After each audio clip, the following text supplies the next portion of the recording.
Hello. Hi, y'all. Welcome back to Bitch Sesh. The Real Housewives Breakdown Show. I'm Casey Wilson. I'm Danielle Schneider. We almost did like I worried like there was a pause and I was like, is she going to say it? Am I going to say it? I was waiting for you, but you were so slow. I gave a really, you could drive a car through that pause I gave. It's like, we don't have this kind of time, Danielle. No, we don't. We only have 45 to an hour. We never know per week what we're going to say, what we're going to do. Guys, we don't have a guest this week. It's just the two of us. And it's already going poorly. I know. We're already in a huge Does not fight. bode well. No guest this week. We had a great time doing it guestless a few weeks ago, and here we are again. Throwing caution to the wind, saying we're enough. Are we? I don't know. So upset. We were just talking about how I bought Gwyneth Paltrow's cooking book. It's all easy. It's all easy. Is it all easy, Casey? No. No. It's all easy. It was easy to read it. Yes. I consider it a hard magazine, her books. Like, they're not cookbooks. They're just pictures I like to look at, wish fulfillment, things I wish I could do, but it's not all easy. 100%, because I saw another girlfriend of mine had it at a shoot I was doing, and she had like dog-eared the pages and put like, sticky notes in it for all these different recipes. I know. Well, I did glance at them because I wanted to know, but it was just merely marking a page. Oh, no okay. notes. I was like, what? Like, do this. You'll win him with this. Yeah. Notes to self. And I just read all the recipes, and I read her forward, and I felt like I'd accomplished something. Yeah. Does she make it sound like all easy? This is all something you can accomplish in your day. I don't know. The thing is, it's just so easy. It's all so easy, and she does. But then they're very careful to say, like, these aren't going to be quick, healthy recipes, even though it's all easy. Like, it's still going to take you a good 30 minutes to an hour. It's not that easy. I've been obsessed with Gwyneth Paltrow for quite a while. So much so. So have I. That when my husband was like, oh, did you, like a few years ago, he was like, oh, did you hear the bad news? And I was like, I know, Gwyneth Paltrow's father died. He was like, what? And it was like something like actually related to us. Like, not that that's not sad, but I don't know her. I didn't know him. And I took it as if it was a loss in my own life. Danielle, when Bruce passed. When Bruce Paltrow passed. I took it very hard. Me too. Very, very hard. She loved her daddy. And I can relate. And that hit me pretty hard. Me too. And she's making these cookbooks in his honor. I know. They always cook together. And I guess it was easy.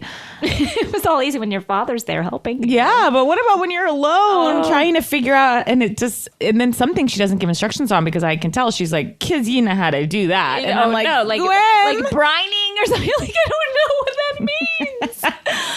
I was shooting this weekend with this amazingly hilarious actress, Mary Elizabeth Ellis.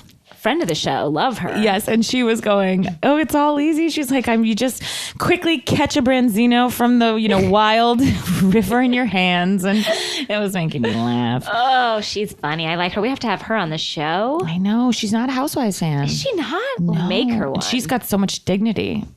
Unlike us. She says she doesn't even like to read Us Weekly. What does she do with her time? Raise her child? Yeah. That seems silly. I know. We found out this week Casey is a millennial, guys. A millennial. Guys, this is tough news to break to everyone, mainly you, Danielle. This was tough on me, guys, because we also found out that I am not. And I'm so sorry, Danielle, because you seem so millennial-esque. I do. I dress the part. You radiate. She's wearing a black leather jacket, guys. And it's not even real, because a millennial wouldn't wear a real one. No, they're vegetarian millennials. I'll tell you what. Look, I am as a millennial. I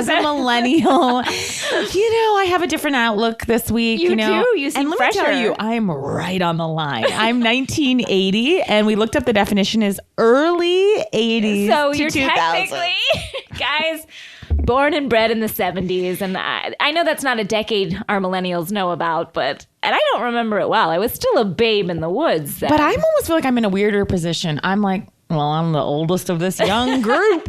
No, still trying to fit in, still at the party, being like, anyone want to invite me? At least you can have the self-confidence to just say to yourself, like, I'm not even trying. No, I'm just like, I'm a Generation X. What do you want from me? Yeah, meanwhile, I'm like, guys, can I come in? It's really actually more sad. Yeah, but still, I respect you more, and I think it shows in your face that you found out something new about yourself this week. I that you're younger, definitely fresher. had a bounce in my step. You did, and I was like crumpled over like the old woman I am, taking my Boniva for bone support. Look, Danielle, I mean, I definitely had a twinkle in my eye as a mill, but whatever, I'm sorry for your loss. She's really rubbing it, and I wish another guest was here that was maybe not a millennial. Oh, it's hard. Okay, guys, we have something. Well, actually, before we get to this, What? I have to tell you what happened today. What happened, Casey? I'm always worried. I know. But I'm supportive. I know. My husband's very upset because a lot of people have been texting and been like, "Oh, we heard about your wife's," and I'm not even going to bring it up again. Incident. Yes. And he's like, "God, you telling everyone?" And I'm like, "I only told 100,000 people." Our closest, our dearest and closest. We trust you guys. But aside from that, my husband and I are amazing people, and we volunteer at this school for this amazing. Actually, it is an amazing organization called Young Storytellers. Again, we're just so charitable. You are. But so we've done it for like 4 years now, where you go into schools and we mentor these kids for 10 weeks. They write in New York, by the way, they write plays. In LA, they write screenplays. Oh, of course they do. So disgusting. It's like, hey, third, fourth graders, like, what's your log line? It's like, how would you pitch that? I consider them all my competition at this point, FYI. By the way, I will be working for one of them for sure. But I had a very, very, very sweet girl. I will let her remain nameless. And I thought we had a very nice working relationship. We had worked together for 10 weeks. Now, look, had I missed a few? Yeah, I had, Danielle. You have work. You have jobs. I do work, and I want the record to show I never missed one when I wasn't working. It wasn't like I was just home, and oftentimes I'm a little late. And if you're late, you have to... What's your excuse for that? Traffic, Danielle. If you're late, you have to sing... Here's this millennial.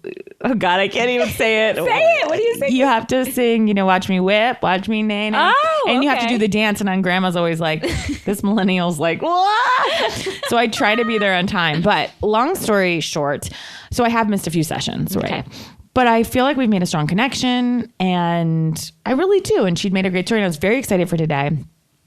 We get to... The final show is today. There's about 300 people in the auditorium, parents, students, and then actors, professional actors act out their screenplay. So they're all up on stage. We've got Katie Lowe's, my friend from Scandal. Oh, wow. Big actors are acting out. It's a celebration in the air. And I keep saying to my mentee, I'm like, I'm so excited for you. This is so exciting.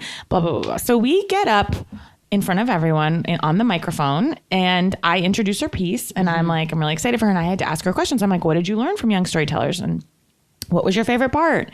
Now, everyone had basically said, like, my favorite part was working with my mentor. Okay.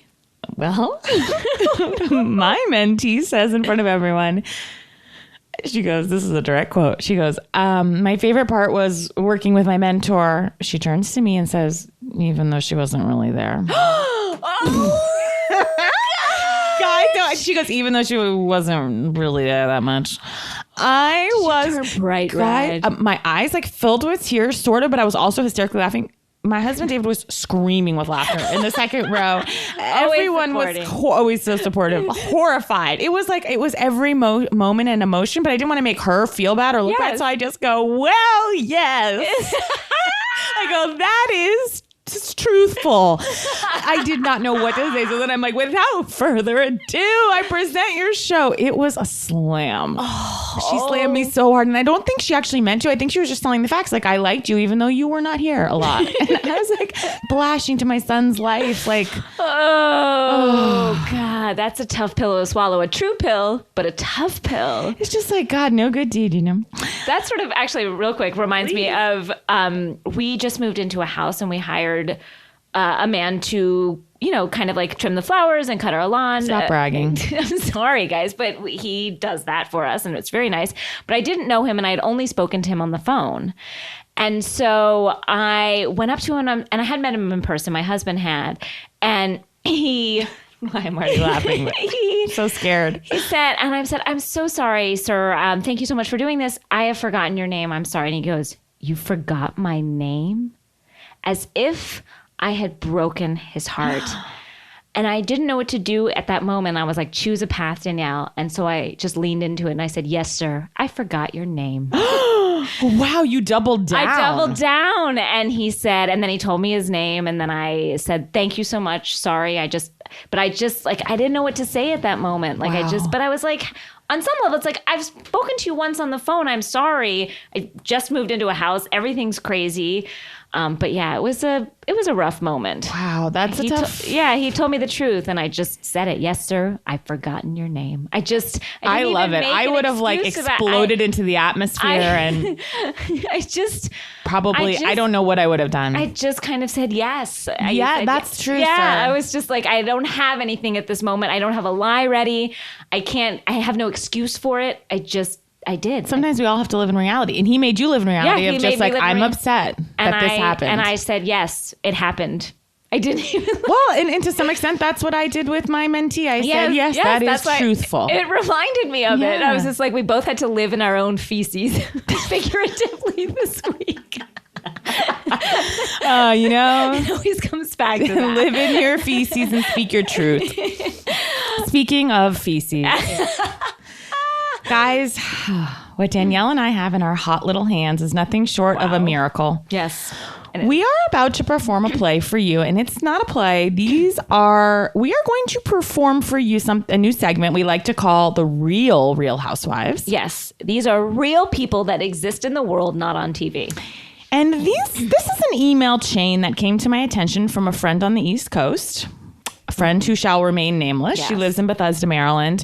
And there was a back and forth that occurred over one night last week between the moms at her child's school. 20 women were CC'd that are so astounding. And it is the best piece of literature I've ever read. And I have to say, having read it now, we think sometimes people are like, oh, what you see on The Real Housewives is fake. People don't really treat each other like that. People aren't that catty. People aren't that small. People aren't that bitchy.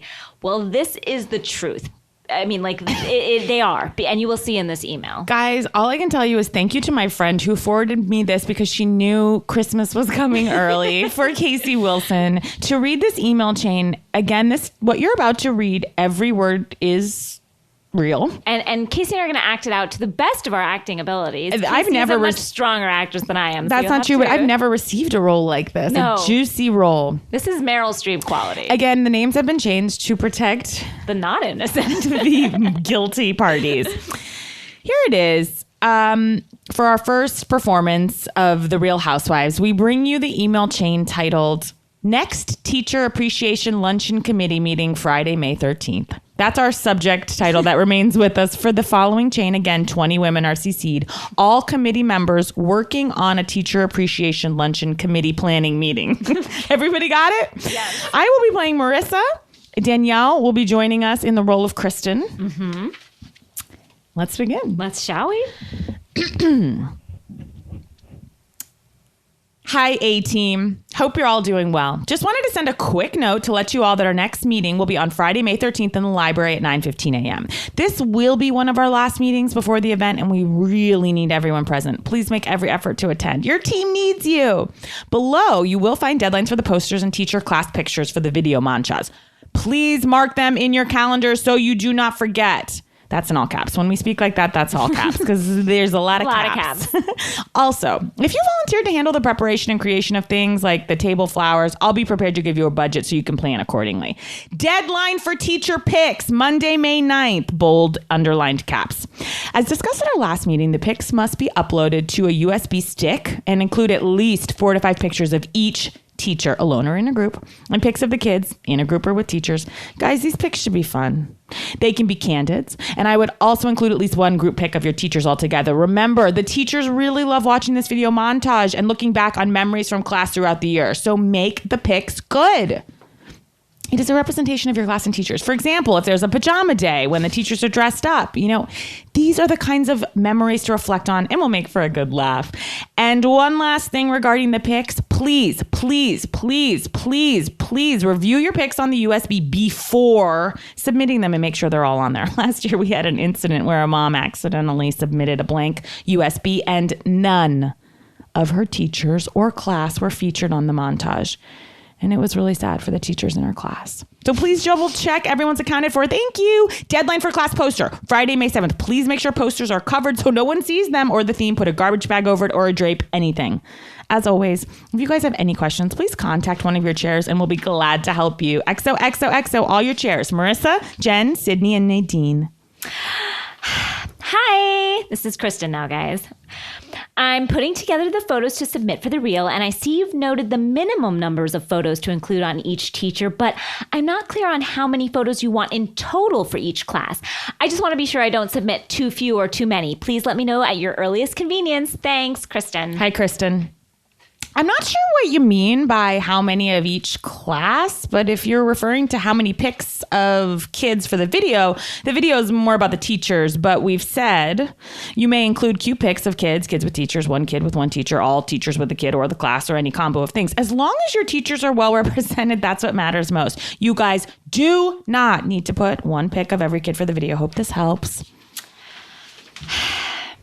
No, I just mean how many pictures do you want from us? Like how many pictures should I put on the drive? 10, 15, 20, 30? You have not specified how many total pictures you would like from each rep.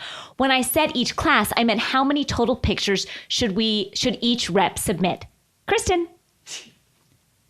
20 to 25. This has been specified multiple times and at our last meeting. Thanks. Well, then perhaps I was not at the last meeting, and perhaps I was not on an email list, because I have not received a single email that states the number of photos required. And I'm going to stop you, Danielle. Just remind everyone this is CCing 20 women. Yes. Go on. And prior to the email that was sent last week, I was unaware of any of the due dates. And I'm not the only person who was unaware of the details. In fact, a few girls I know had no clue about any of their responsibilities because they were unable to attend the February meeting. This has been going on for a long time. I was at the meeting, but I did not take detailed notes, as I assumed there would be some type of follow-up email, especially considering several reps were not there.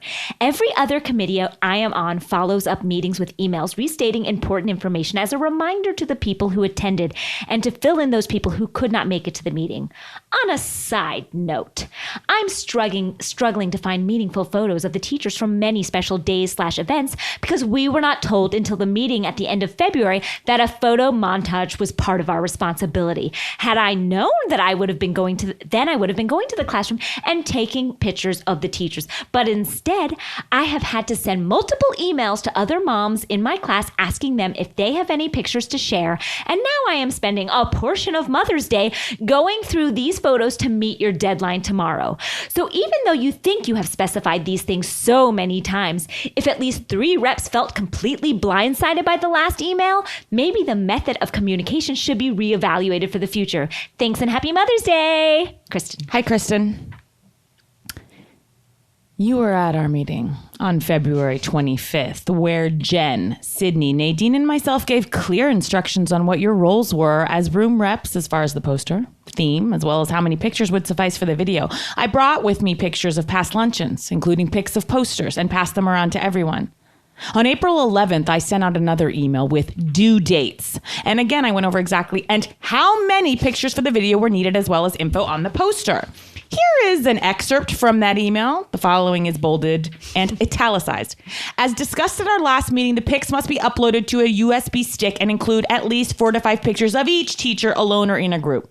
Then, on April 16th, I sent another email reiterating about the poster because some people contacted me or were confused. So I spent my Saturday night at 9:53 p.m. sending out this email to alleviate any confusion or stress surrounding the poster. I even resent sample pictures of past posters. On Tuesday, May 3rd, I sent out another courtesy email to remind you guys of this due dates that were provided to you on April 11th. On May 6th, I sent out yet another courtesy email to remind you guys that the due date for the pics is this Monday. I just triple checked every single email and you are on all of them. Yet you never replied to any of the emails above with a question or expressed confusion. So as to your comment regarding other methods of communication, I cannot think of any other better method of communication than I have documented above. So we are all baffled as to how you are so blindsided. I apologize that you spent your Mother's Day scrambling for photos. I spent mine responding to your emails. But as far as we are concerned, this is a result of ignoring all the info that has been provided to you since February. You have had ample time to get 20 pictures together of your teachers. In fact, in addition to planning this entire event and dealing with all its moving parts, I have been talking and taking and collecting pictures of all the Mount Washington staff, from custodians to security personnel, front office to Paula, Tavi, Lucy, etc., all myself. You also have a yearbook rep for your class. You are more than welcome to get pics from. Let's all not forget, please, that we are all volunteers here and willingly signed up for this committee. I think I've been very explicit in my emails and have made myself available on nights and weekends to email and speak with anyone who needed help. I'm a fifth-year Mount Washington parent. I have volunteered on nearly every single committee at this school, and in fact was a class rep and TA before I came chair last year. So I have done everything you're doing now. And I know how much time it takes. And you have had ample time and information to fulfill your duty. Your email was very distasteful and without merit, and as you can see from the info provided above. If you were confused, you could have called, emailed Jen, Sydney, Nadine, or myself for help, not frantically 2 days before something is due when you have had several weeks and ample notice to plan. And as for the so-called 3 other reps that you speak of, who are just as confused as you are, I've personally spoken to or emailed with almost every single person on this committee. So if someone cannot show up to a meeting that is scheduled weeks in advance, it's their own responsibility. I would hate to think that you sat around for months wondering what to do without asking a single question. Our teachers are the most amazing, caring, and loving people and take care of our most valuable assets. I look forward to seeing the smiles on their faces and giving them the 2-hour break they deserve. I thank this committee for all their hard work so far. And as always, if anyone is confused or needs help, please reach out. We are here to help. Marissa. I do realize I made an error in referring to the email sent out on April 11th as having been sent out a week ago. But my point is still the same, that this was the first and only written communication we have received about our duties and responsibilities on this committee. The only email I have had from either of you prior to that email are reminders about the meeting on February 25th, which, as far as I'm aware, is the only meeting you have held to date. So between February 25th and April 11th, there was no communication whatsoever. And as I stated before, several reps were absent from that meeting. So how do you explain that they should all know this information? And even having been at that meeting, I was listening and looking at the posters you brought, and I was not frantically writing down every detail, as I assumed there would be a follow-up email or a handout with specific important details of our responsibilities. We all have a lot going on and should not be expected to remember every single minute detail without any follow-up. The only question I had was about the total number of photos. That's it. It was a simple question. Please show me where in the email from April 11th that it says 20 to 25 pictures stating at least 4 or 5 pictures of each teacher alone or in a group is not stating at least 4 or 5 pictures of each teacher alone or in a group is not giving a total when you say pictures can be solo or groups. And as I stated in my simple, innocent question, I was aware that there should be 4 or 5 photos of each teacher. I just wanted a simple clarification on how many pictures there will be from each class, so I turned in the same number. Really, I just wanted to make sure I didn't turn in too many. That's why I asked. If you had simply responded nicely and given me the number, instead of writing so condescendingly and copying all the other reps as you have done again, then I would have said thanks so much, and that would have been the end of it. I am not confused about the poster. I am not confused about the kinds of pictures we should submit. I am not confused about the due dates. So thank you for pointing out that 4 times since April 11th that you've restated them, but that was never an issue. I only wanted a simple answer about how many total should be on the flash drive. I never replied to any of those emails because I never had a question. I only realized as I was started gathering photos to put on the drive that I didn't know the total number to cut off at. So I made a huge mistake of asking that tiny, simple, harmless question. Only because you were so rude did I feel the need to point out that I am not the only person who had questions. And your response this time was even more vile and rude and condescending than before. And for the record, I didn't say I was blindsided. I said the reps who were not at the meeting in February were blindsided because they first heard of any of these duties was in your email in April. I understand exactly why they felt blindsided. And the point I made about the pictures is that it would have been nice to know in advance that you were doing the reel, so we could have taken photos of the teachers throughout the year. That is a completely valid point. I have plenty of random pictures with teachers, but because I was following your instruction and because I want the slideshow to be so special for the teachers and represent the special days like Pajama Day. If I didn't care, I would just pick 20 random pics that include the teachers and turn them in. I chose to go to the other moms because I care and I want it to be the best it can be. And instead of being appreciative of that, you were just insulting me and trying to belittle me. Again, my only point is that it should have been nice if you told us at the beginning of the year that we would be doing a slideshow for the teachers. That way, I would have made sure to go take pictures of teachers on days like Pajama Day. It is so insulting and disgusting that you are implying I am a slacker when I have worked just as hard on all the things that I volunteered to do, and this was no exception. All I wanted to know was how many photos I could put on the flash drive so I did not submit too many. I was not confused. I was not frantic. I was simply asking how many photos cut off at. I came to the meeting.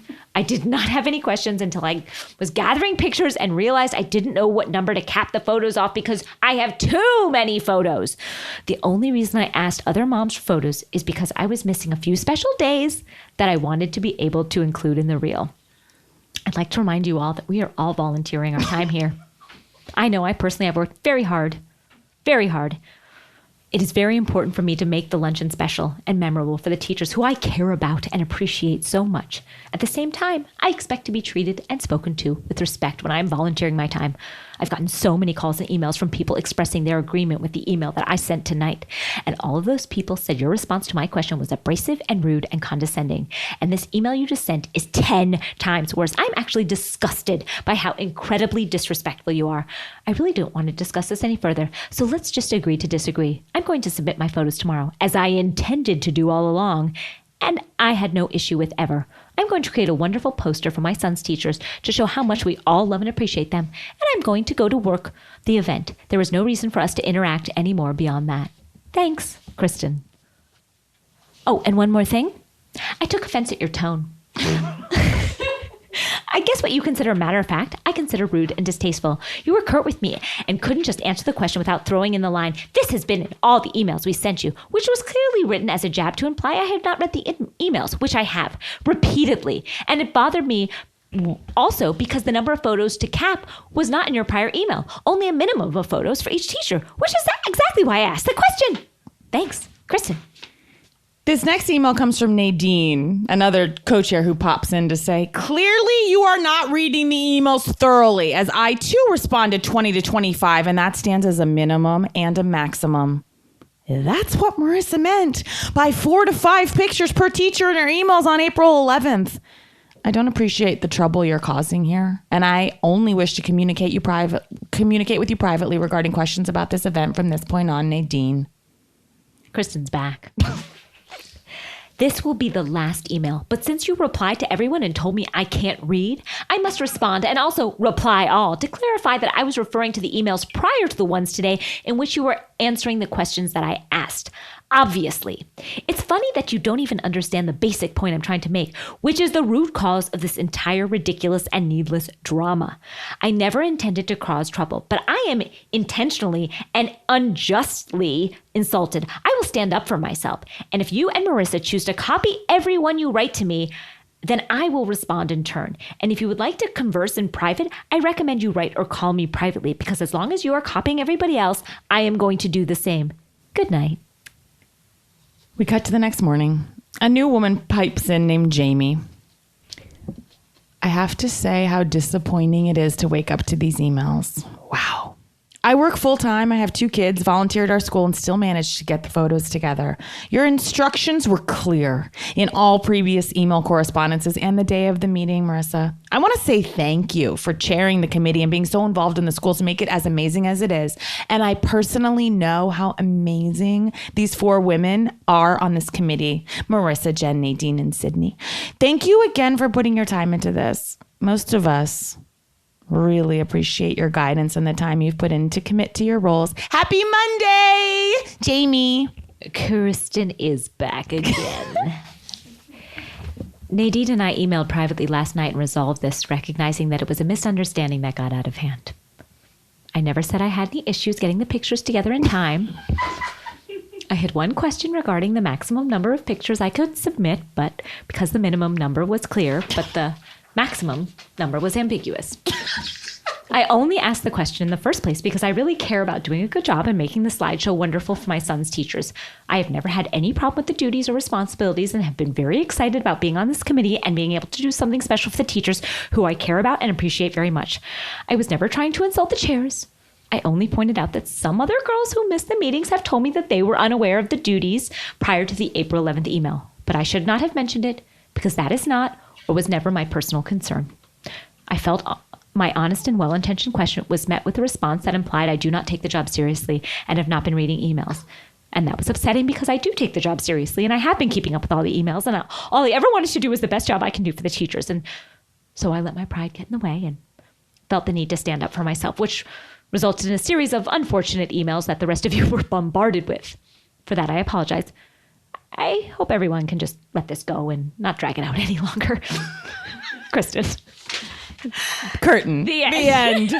Wow. Wow. Oh, now I know we took a long time with that, but I feel like it was important. It was because it just shows how one small thing and where someone's at mentally can be taken to an extreme. These women have to see each other at school every single day. What do they give a fuck about this USB drive? And it's all, remember, for appreciating teachers. So, like, there are these teachers going around, like, mindlessly, like, wow, thanks for the poster board of myself and the slideshow. And I love it's, like, made mention of very quickly, but it's like, remember to drape the posters and cover them. We don't want the teachers to see our theme. It's like, what? And then pajama day? Was that? What is happening on pajama day? What happened at pajama day besides kids wearing pajamas? That we need so many photos of. And were the teachers in pajamas too? The best to me is the way it goes down, which is like Marissa's clearly like this alpha person. Now, I requested to see photos of both of these women. And did they measure up?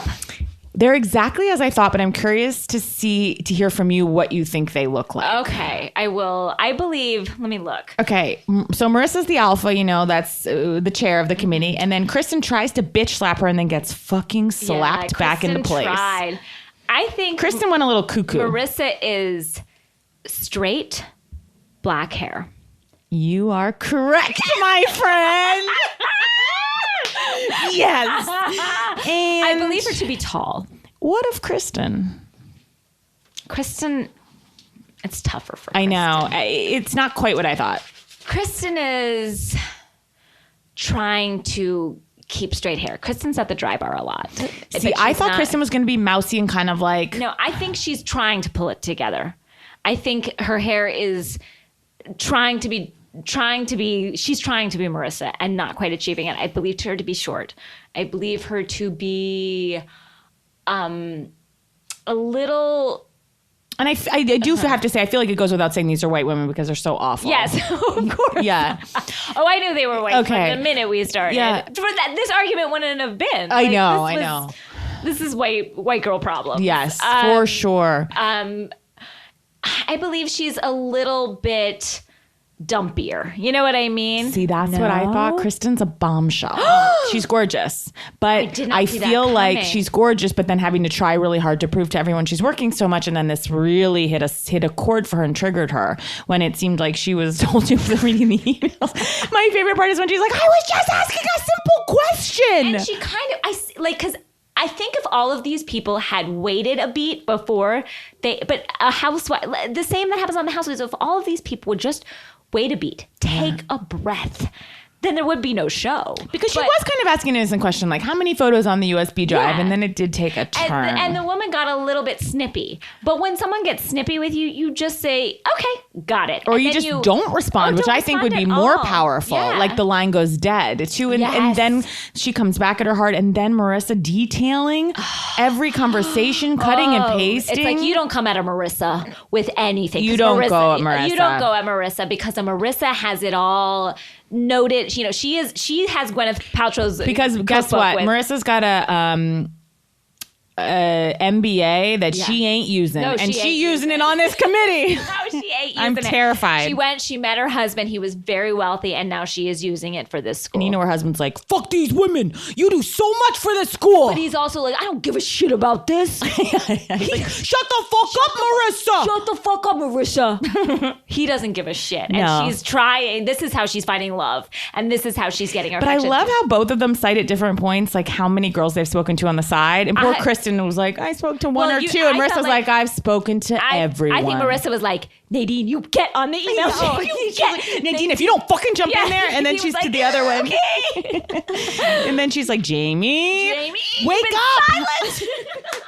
Jamie woke up like, ah. She's like, I'm sleeping. I'm sorry. I'm Marissa's breastfeeding. got these women in line. Oh, yeah. She's got it. And Jamie's just got like a newborn. And she was like, and Jamie is disgusted, but she's like, I'm just disappointed. I love that Jamie's disappointed. Yeah. And the rest of the girls are just loving this, drinking, laughing, calling each other, loving the way it unravels. Yeah, they're watching it, hoping it goes on and on. One of them even wanted to get someone named like Tansy or something. Yeah. Just like, and they're like, I want to do something, but everyone I just really hope the teachers know how much they appreciate They'll them. never know. They'll never know what went into this. You said they'll never know how much hate went into this day. They won't know how much hate went into this day. Guys. So much, guys. So thank you for indulging us. I hope you enjoyed it as much as we did. I really do. I know we took a long time with that, but it was worth it. It's its own Real Housewives episode. It's important. Yeah. Dare I say? Yeah. And if any of you guys want to like write in a nomination to any sort of podcast awards for our acting, I'd be happy to. And also, if there are any email chains anyone wants to get us, I'd love to read them. We'll change the names. We'll change details. We'll protect the not so innocent.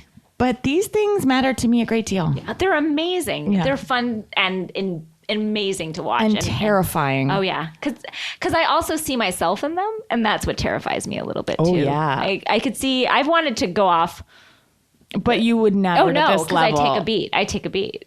But I want to say, but maybe this is just me not getting it, that these women have too much time on their hands. But at the same time, I don't know. I think it might be that they don't have time on their hands. And I think that they feel stretched too thin and they're like, I'm failing everywhere. They need Gwyneth's book. They need it's all easy. It's so easy. So easy, you guys. Just do what Gwyneth does. Guys, now, something happened in the Real Housewives universe that we all could feel a movement, like an earthquake in the Real Housewives universe this week, because Page 6, in the New York Post, I don't know, I know Page 6, but we all do. Well, I will share with listeners that Page 6 is, the New York Post is the worst publication on planet. I read it cover to on cover. God's green earth. And yet I receive it to my doorstep in Los Angeles. You do? I didn't know that. A hard copy, just so I can read Page 6. I love Page 6. I used to read it over a bagel every morning in New York. On the subway, just feel alive. And if I go into a place, because some places in Los Angeles carry it, it's like a beacon of light that shines on me. And it's like $24 out here, and it's like a quarter in New York. People use it to like line bird cages in New York, but I love getting my hot little hands on Page 6. But meanwhile, it's like 3 lines about someone, but it's so amazing. Every line is beautiful, and a lot of times it's about people I don't even know about. Sometimes. No, it's about like society people. Yeah, but I'm in.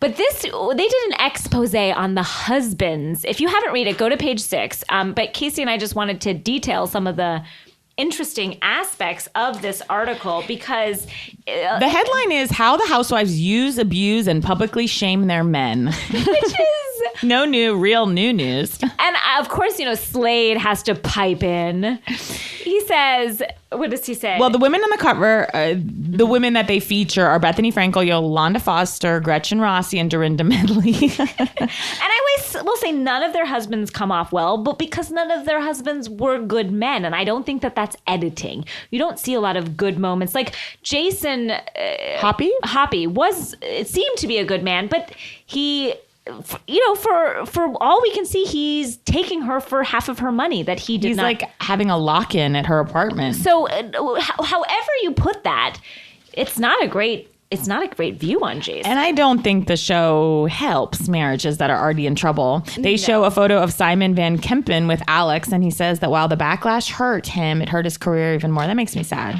Well, but no. But also it says, look about Alex Van Kempen. It says, wait, let me just find the right quote.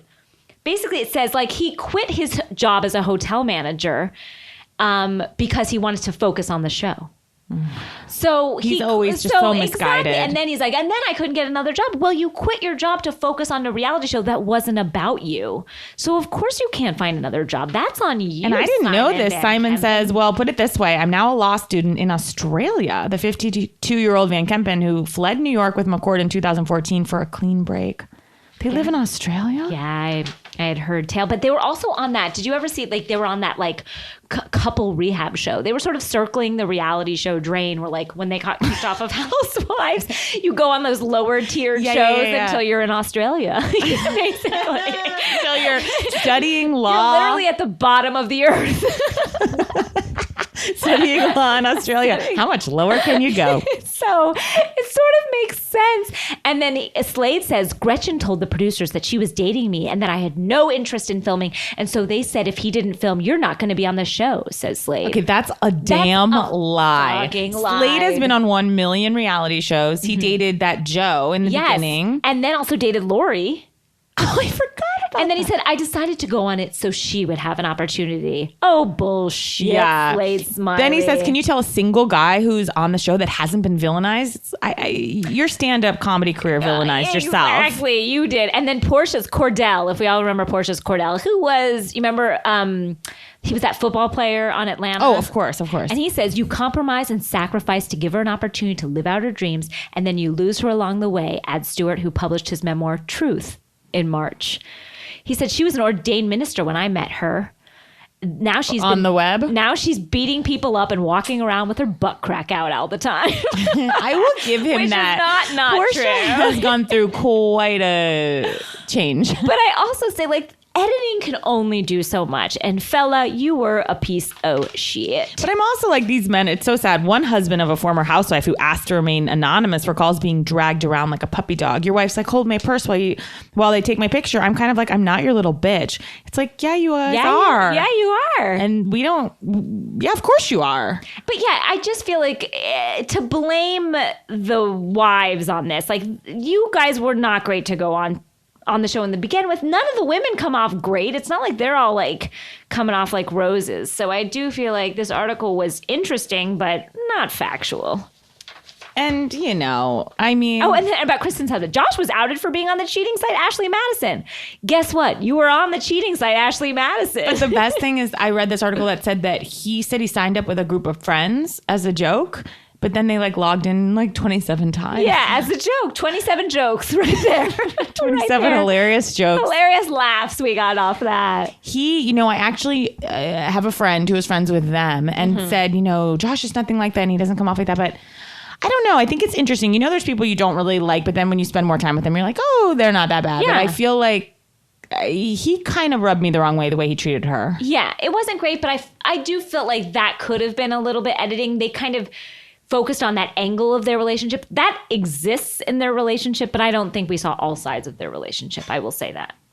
E-Boost. And that's just a plug for E-Boost, guys. Is that this whole thing has been a plug for E-Boost. By the way, E-Boost is in major hotels. Like, what is it? What is E-Boost? E-Boost is like a little energy shot. So it's just a shot of energy, like in a mini bar? Yeah, like kind of like a tangy orange kind of fizzy flavor that you drink for energy. I've never taken it, but has anyone taken E-Boost? Give us a tweet if you've taken some E-Boost. E-Boost. The millennials just say E-Boost. I guess so. I'm not a millennial. I'm an old lady. I'm an old Gen Xer. Guys, should we go on to... Yes. Shall we move on to New York? Yeah. Guys, New York continues to deliver and deliver the drama. And we love every minute of it. I mean, right off the bat, we're introduced to a gal named Juliana, Sonia's intern. Yeah. Yeah. We were laughing how Luann always calls her Sonia. Yeah, she's the only one. Is that like the Connecticut in her, or is it the France in her? What part of Luann is saying that name Sonia. wrong? Sonia. Is it the man in her? It's interesting, Luann. But I also we start with the psychic party, which it's not a Real Housewives show if you don't have a psychic party. Kim Russo, the psycho. Psycho. Sorry, I meant psychic. That was totally a Freudian I truly slip. meant psychic, but I saw your face. yeah. Also, You did say, should I go to her? Is what Casey said to me. I went to a baby psychic. I bet I believe spoke I to know on the this. phone. A friend of mine got me a gift certificate for this. It was a man in Queens, also Really? named John. He's like, hello. It was not what you were thinking. And my husband told me not to do it. I really shouldn't have done it. Okay. My mom had passed away about 10 years ago, and I was afraid he was going to say something about my mom. I actually didn't want to hear that. And then he's actually told me some things that you can't really unhear in a weird way. The first thing he said, he's like, your son. So he's, I guess, communicating with my son who was in utero. Okay. So I was like, okay, where is he? I thought he was here, but I guess he's there. Yeah. He's like, yeah. Your son wants me to tell you that he knows you've been, this is the first thing he says very meaningfully. Your son wants me to tell you he knows you've been eating a lot of onion rings while you've been pregnant, and it's okay. Enjoy yourself. I was like, Were you? My son's giving me like diet permission. Your son says it's all so easy. It's all easy. So easy. But then at the end, I was kind of like into a little bit what he was saying a little. And then I said, well, is there anything else? Kind of like opened the door a little bit. And he's like, yeah, there's a woman. And I'm like, oh, is it my mom? I totally fed it to him because I don't know. I was like, is my mom out there? Like very hopefully. And he goes, yeah. She's here. And yeah. And then I go, well, does she, because again, I'm not clear on what realm we're discussing. I go, has she seen my son? And he goes, yeah, they see each other. They know each other. It's not like, and then he trails off kind of like they're not best pals, but like they have a rapport. Like they'll say hi. Like he's like small talk. Like they'll say hi if they see each other, but they don't want to hang out. Like they don't have it all day, And he was like, it's like they don't really connect. But like I was like, oh, he goes, yeah, maybe they do see each other, but I was like devastated. So Kim Russo was a psychic on the show, and she said some stuff, but it's more the stuff that was said in her presence that was interesting. Mostly Ramona's comment when she said, you're not going to marry John. When she was like, you're not going to marry John. Which was amazing that apparently Richard, Dorinda's old husband from the dead, even he is piping in and saying you shouldn't marry John. Yeah, he said he's okay for now. Everyone, living or dead, wants her out of a relationship. You would think that would be like I would take a look in the mirror and say, am I doing some right things? When the dead are telling you, he's not for you, you give a listen. You give a listen. Richard loved you and wants you to be happy, and he says no. So maybe look at it. That was a really tough moment. And then Bethany, arrived in April's helping us out with the podcast now. We've had to bid a very sad farewell to Karen, who we love. She's not working with June and I anymore, but now April is here helping. April. And thank you. Everyone say hello to April. Hello, April.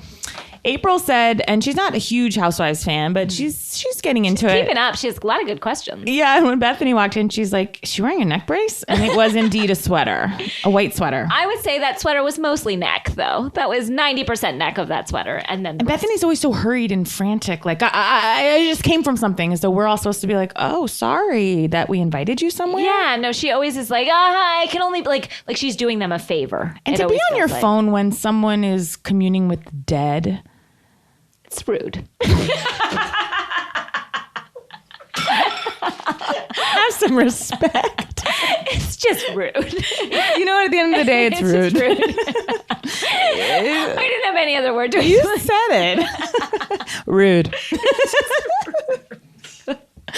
I mean, and I love Ramona's frantic entrance, just talking at the top of her lungs about what was she talking about? I never know what Ramona's talking. It was a million miles an hour, 10 different subjects. And then they show that picture of her father with an unexpected name, Bodon. That was an unexpected name for Ramona. I was not expecting Ramona Singer's father to be named Bodun. I thought it was like Saul. Bohdan, Bodun. It was so... As Daniela, you said one word, unexpected. Yes, it was unexpected.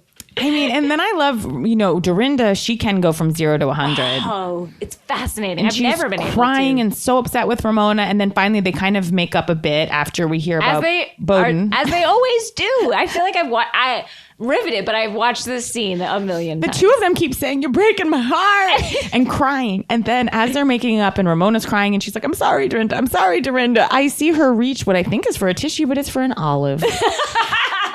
While they are embracing and crying, she reaches into the poo-poo platter for an olive. These women are hungry. Last week is so just being doing terrible things over while eating nuts. I mean, these women can't control their appetite. Sidebar for any of you watching Shaws of Sunset, just note for yourself the amount of platters that Asa puts out and consumes during every frame.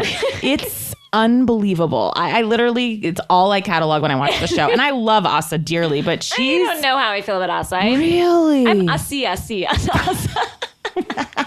Guys, I apologize for that. I loved it. I loved it. Then we go to Jules's house. Carol comes over. Carol comes to her house, and that was hard to watch her try and make tea.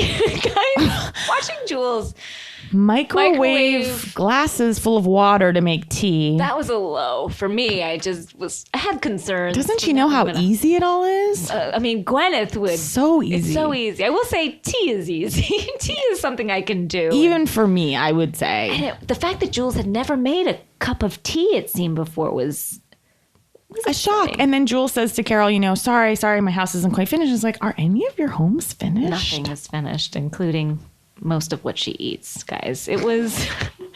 She's obviously, we know she has had years of struggles, and she's trying to get better. You can tell that she is struggling, but she's every day seems to be a bit of a struggle with her. I feel like she's still in the throes of it. I know she's in the healing stages, but although she could truly be in recovery, and maybe we're seeing her fat version of her. No, I'm kidding. It's not nice. I'm sorry, guys. Yeah, I'm kidding. What I thought was interesting dynamic-wise between her and Carol is like, why are they both in testimonials? They're having this very nice conversation that seems very understanding about this very, very, very, kind of tragic struggle. Yes. And then they cut to testimonials, and both of them are like, she's got an eating disorder. It's like, she doesn't eat. It's like they're both kind of like out eating disorder, like accusing the other one. That is a thing that I think happens. I remember in college people doing that a little bit. What like, I would she's give got for people to, but just like it say just that to about other me. people, like she's got it. Like that was a thing you threw around in college. I found.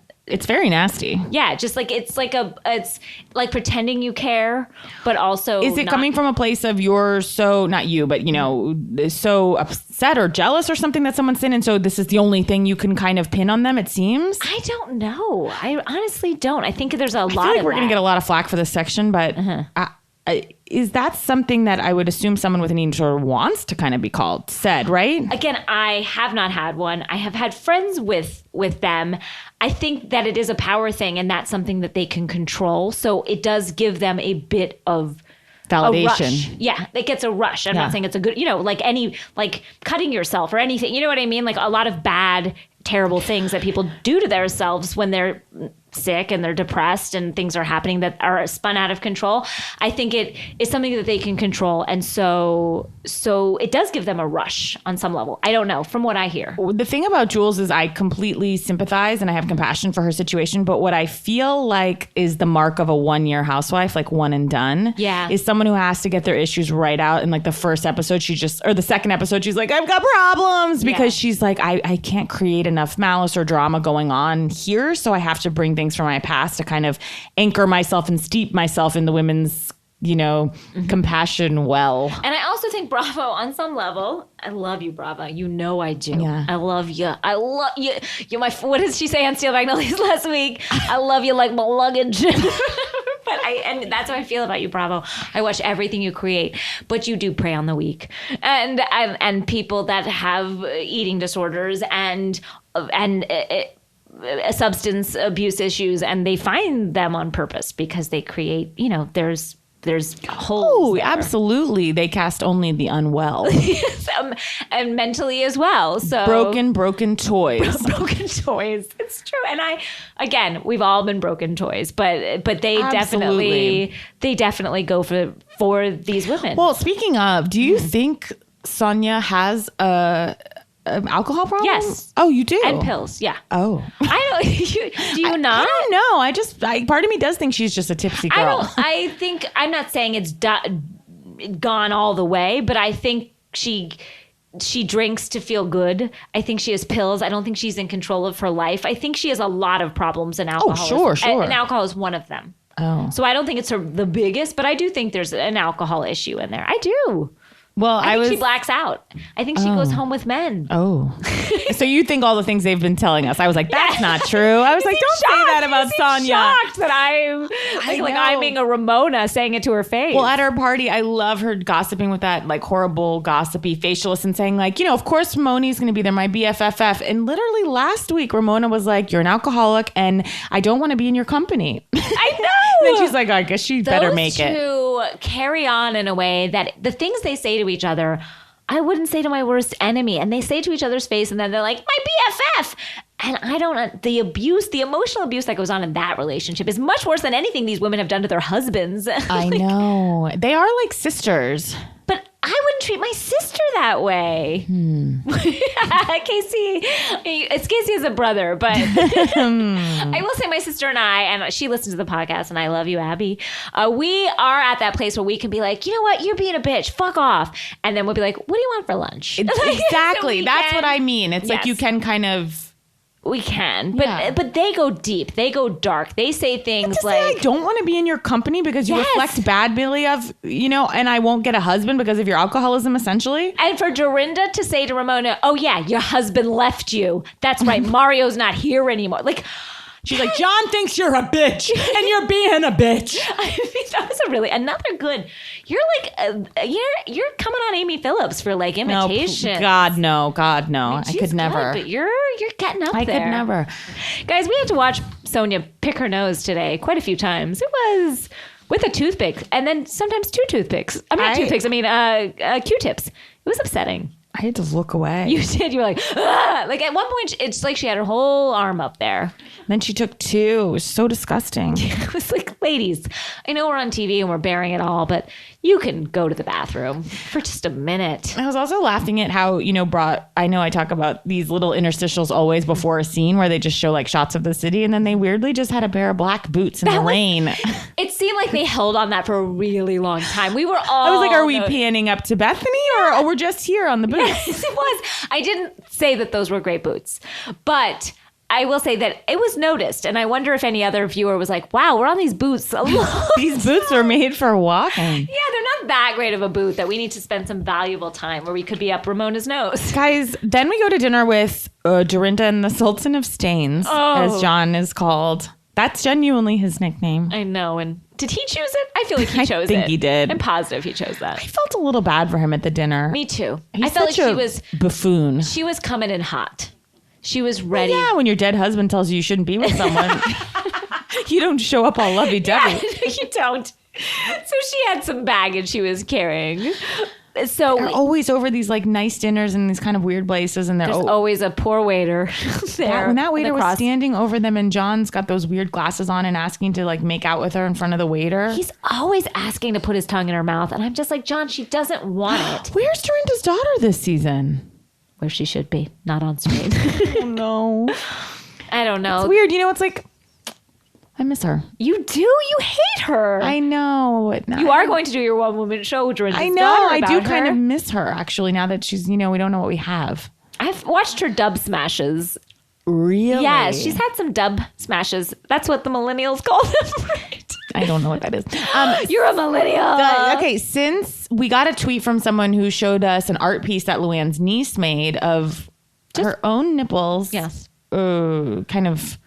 it was like a collage of her own nipple reproduced over and over and over and over. Yes. And June weighed in and loved it. June Diane said, I think this is wonderful.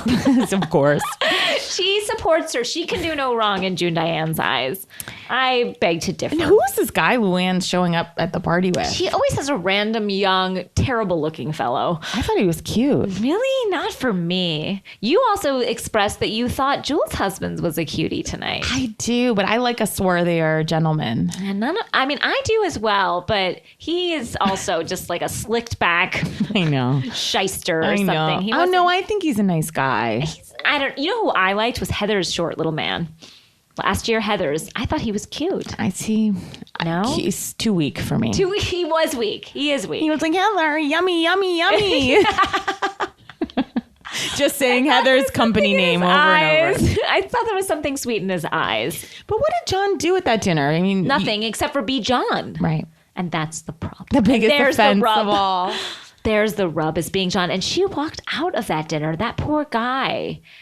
I mean, I just think they're wrong for each other. But then she's like, so you have a bad dinner. You have a bad dinner. John and I sometimes have bad dinners. And it's like, Yeah. no, I don't have bad dinners where I walk out on someone consistently. She wants to be with someone. She does. And it's not him, but he's just a space fill. As her dead husband said, for now. I love that he's getting on the show. I wonder if Page Six is going to say that he's... Has he I feel like we've only just made him into the hero. We have no idea who he is. He seems like a lovely man. I don't know if I'm getting this right or not, but I'm going to say it. Someone tweeted at us. It sounds fishy, but someone tweeted at us that the Dorinda, that there was a character in Sex and the City in the TV show, Carrie's friend. I can't remember her name, but she sold cashmere and had a really mean husband, was based on Dorinda. I don't know if that's true or not. Dorinda and Richard. Dorinda and Richard, her first husband, and that mean husband was based on Richard. But Richard seems like a gem. So I find it hard to believe. But someone tweeted that at us, and I appreciate that tweet. It was good to know. I don't know where she got that information, but Wow. I thought that was fascinating. Don't know if it's true, but wow. I'm saying it as it is. So. Wow. Well, I loved when Sonia was talking to her makeup artist, and she's like, "Do you want to come to the party tonight? I'm so sorry." And the makeup artist is like, "Oh, I'm good. I have plans." And Sonia's like, "Well, I can't invite everyone, hun." It's like, but she doesn't want to go. And then Sonia goes, "Oh, the last thing I want to do is throw a party for myself." That's the first thing you want to do. Most untrue statement ever uttered by anyone ever. She goes, "But I feel like I have to. Like the people want it. The people need it." That weird party." That was it did get better, but it felt so empty at first. And then Tipsy Girl. And we're going to see the fallout from that next week. But for anyone who hasn't seen the episode, Sonia unveiled yet again another business line, which is... And as you know, I want a business to succeed. And I have said that many times. So that's all you want. I want a business to succeed. So I hope it succeeds. It's a line of Prosecco, right? Mm-hmm. Called Tipsy Girl.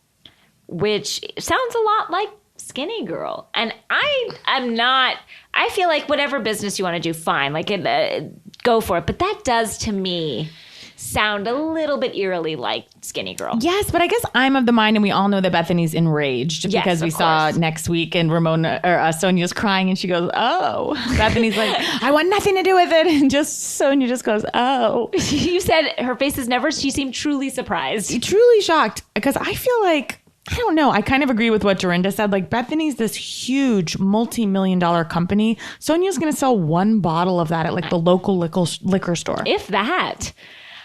But Bethany is her brand. And she has made it very clear that this is what she is. This is her love. This is her life. This is the greatest love of her life. And so anyone that threatens that in any way. But is it threatening it? That's what I'm saying. It's just kind of sad. It's like, yeah, she's obviously copying you because she desperately wants what you have. I guess I have compassion for that. I'm like, oh, it's just sad. It is sad. But it wouldn't inspire anger in me. It would inspire like, oh. Bethany doesn't feel empathy, I believe. Yeah. You know? You're I'm not right. saying she's a serial killer. She takes everything as a threat. Everything's a threat. So to somebody like Bethany who has so many insecurities, and this is her everything, even though it means nothing, it's a drop in the bucket, as Dorinda said, it doesn't matter. I think it would be hard to be friends with Bethany. Like, she's so hard. Unbelievably. I don't think she has probably a lot of real friends. Well, she has her 4 assistants when she gathered her team for them to do a toast strange. with like powder shakes. And I am curious to know, because she said to the assistant, she's like, everybody would kill for your job. Everybody would kill for your job. Is that true? The assistants looked like just upset. If anything, they're like, we're in the rain in like a bus station. I think she works them like dogs. She works them like Marissa works these women on the teacher appreciation committee. Yes, she is the Marissa, and they're all the Nadines. Yeah, that's right. That's right. That is true. Ain't it the truth? Guys, there's not much more to be said. Not much more. We... I don't know what I'm saying. Either. But I'm spent. I'm spent. We've acted our asses off today, and we did it for you guys. And I hope it's received. I don't know if that's actually going to tickle the bone of everyone. It tickled me. Got me so But good. it also, like, it titillated me. Like, it was like when you sent me these, I was just like... Well, I like pulled over and called Danielle. And I was like, you will not believe. I felt like Woodward and Bernstein, like with a big scoop. And I want more of these because they are glimpses into real housewives. And I think, not to get, deep, guys, but I do think that's why we all love the show so much. Yes. Because it's just so fascinating to me to see the interpersonal relationships between women is just endlessly fascinating to me. Oh, to me as well. And Shaw's, or whoever you throw at me. Anyone. Oh, yeah, not just women, by Below the way. deck? I'll Sure, why watch not? two rocks talking to each other and yelling at each other. They're yelling at each other. I am front and center with a... Please throw a drink in each other's face, rocks. Oh, guys. What a great night, Tanya. Yes. I enjoyed being with you. I enjoyed being with you. We'll have a very fun guest coming up next week. And thank you guys so much for listening and and for thank everything you're sending us. Yes, everything you're sending us. It has been, I mean, the info has been incredible. Incredibly dense. It's been a treasure trove. Yeah, and on Southern Charm, too. Your responses to Southern Charm have been wonderful. Yeah, thank you guys for those who dove in with us and those who were there from the beginning. Yeah. Guys are right there with us. Thanks, guys. Have a great day. Bye. Bye.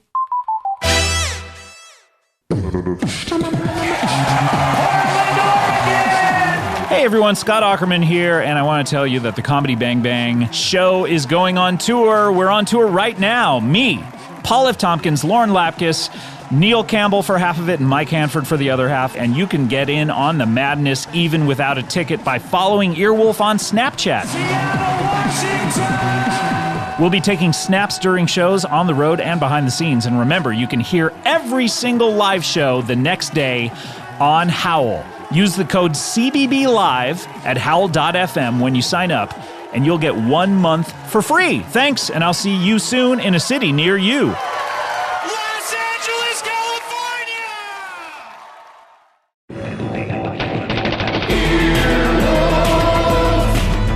This has been an Earwolf production, executive produced by Scott Aukerman, Adam Sachs, and Chris Bannon. For more information and content, visit earwolf.com.